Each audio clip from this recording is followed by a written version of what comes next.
Good morning or afternoon, whenever you happen to be watching this video. I'm Jeannie, and I thought this would be the perfect week to actually talk about market volatility. Now, I know there's a lot of information out there about why the market is being volatile, interest rates, concerns over trade war with China. We get it. But the fact of the matter is, as an advisor, most of us are going to subscribe to the buy and hold methodology, which means we aren't actually making recommendations that hinge upon why the market is correcting. When instead, what we're doing is we're having behavioral conversations with our clients. And actually, that's okay. That's part of the value that we bring to the table. The Vanguard Advisor Alpha study actually attributes 150 basis points of value to our ability to coach clients through volatile markets. So I just got off the phone with a client, with a participant, and it was the typical conversation. First, he complained that he wasn't getting enough return and wasn't satisfied with his results for the year. So he asked if there was anything we could do to maybe take some more risk and capture some more upside. And then he followed that immediately up with he was not happy that he had lost 5% last week and wasn't comfortable with the short-term losses. So clearly competing goals, clearly someone who doesn't necessarily understand the relationship between risk and return. So I thought that we would actually walk through kind of how I map out those conversations and how I speak to my clients about volatility in the market.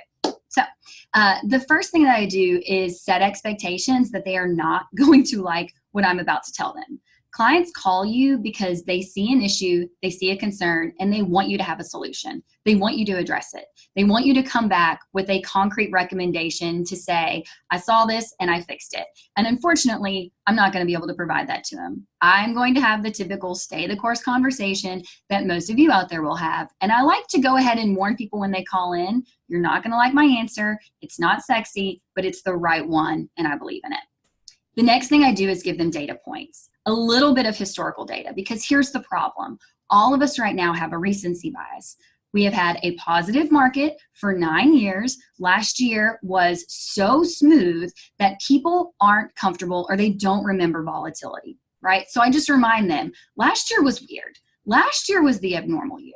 The volatility index was trading at half what it is today. And so right now you feel like, oh my gosh, the market is twice as crazy as it was last year.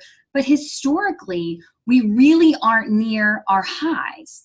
The volatility index was trading at 50 in 2008, and it was trading in the 40s in 2011. So really, this volatility is very normal. It's not abnormal.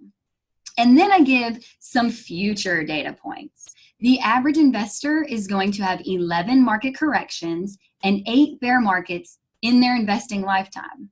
So for those of us looking back at the past decade, we've only had one. This isn't something that you're going to deal with once or twice. This is something that will be a regular occurrence in your investing lifetime. Markets are volatile. Markets are cyclical. That is why we make a return when we invest. We are acknowledging that risk, and that is why we get paid. And then finally, we just need to reset the timeline. Look, you're really focused on what's happened this year, and I know you're not happy with what happened last week, but what we're saving for today is your age 65, which is still 30 years away. So let's stay on the trend line. Let's stay the course, and let's stay focused on that goal.